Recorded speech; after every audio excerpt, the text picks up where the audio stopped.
this way, you'll see a gorgeous 1965 Morgan Plus 4.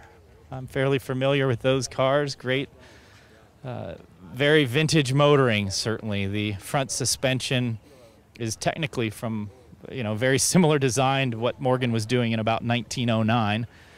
But just next to it is an interesting car that we don't see very often. This is a 1960 Borgward Isabella Coupe.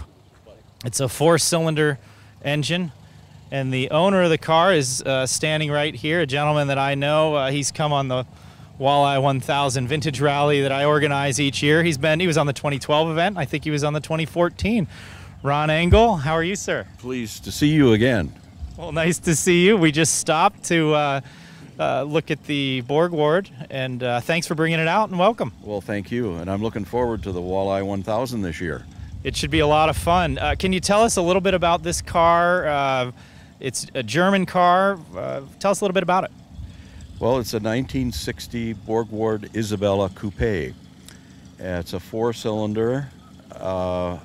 It has 4-speed on the tree. The engine is 1.5 liter. The engine is unique in one respect.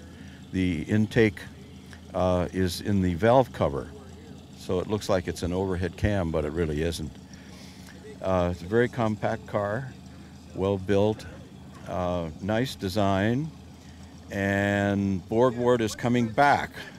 I've heard that. I saw it in a magazine. A great-grandson's going to try to bring him back or something? Right, as a nephew, and he has found funding in China.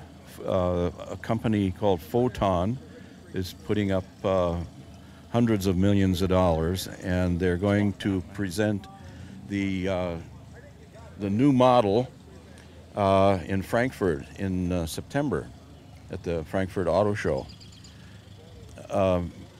It's not going to look anything like this, and in fact, the first car will be an SUV. And what it will look like, I don't know. So it'll be Borgward in certainly in name only, but yeah, still very, very interesting. Yeah, gives the name maybe will become a household. Yes. Okay, well, thank you so much for bringing it out. It's such a neat, I see design elements, I think, when I see this car from a distance. I see Carmen Ghia elements, just a bunch of different things. Was it a Borgward design body, or did they hire an outside body maker to build them? How did they put them together? F.W. Carl Borgward designed the car, and he had very tight control over design of all of the automobiles in the line. Now, this was a sport model. There was a sedan model, which looked more like a Mercedes sedan, generally speaking. It looked a little like a Mercedes Ponton, didn't it? Yes, yes. And this sport model brought out in 1957, and it was very popular.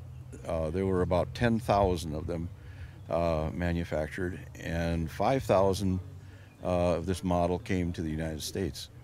Okay, so this was interesting because you were featured in Hemmings Sports and Exotic Car magazine. I got my issue in the mail, and I opened it up, and they did a 6 or 8 page spread, and I said, "Hey, I know that guy. That's Ron Engle." Yeah, that was very very nice. It was a good experience.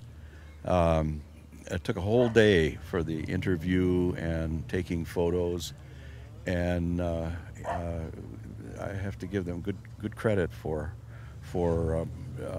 their first Borgward feature. Okay, well, I enjoyed it, and a lot of people, I had heard of Borgwards, but this was, when I saw this car here at the show in Osceola here, I think it was in 2012, I think was the first time I saw it, and I said, that's really neat, and that's when we met, and that's when you came on the first Walleye 1000. So, Ron Engle and your 1960 Borgward Isabella Coupé, thanks so much for bringing it out, as always a pleasure to see you. Thank you very much.